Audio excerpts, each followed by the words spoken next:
PSL এর দল লাহোর কালান্দার্সে খেলতে বাংলাদেশ ক্রিকেট বোর্ড বিসিবির কাছে ছাড়পত্র বা এনওসি চেয়েছে সাবেক অধিনায়ক সাকিব আল হাসান। আইপিএলে দিল্লি ক্যাপিটালসে খেলতে মুস্তাফিজুর রহমানও চেয়েছেন বোর্ডের ছাড়পত্র।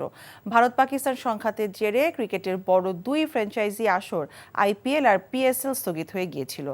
দুই লিগই নতুন করে শুরু হচ্ছে 17 মে থেকে, কিন্তু সমস্যা হলো নিরাপত্তা শঙ্কায় অনেক বিদেশি খেলোয়াড় দেশে ফিরে গেছেন।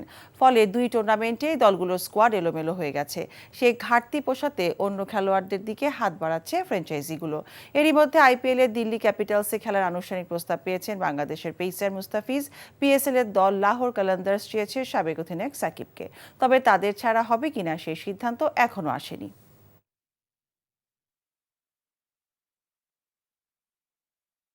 বান্ডেল থাকলে প্রতি সেনমানিতে টাকা বাঁচবে।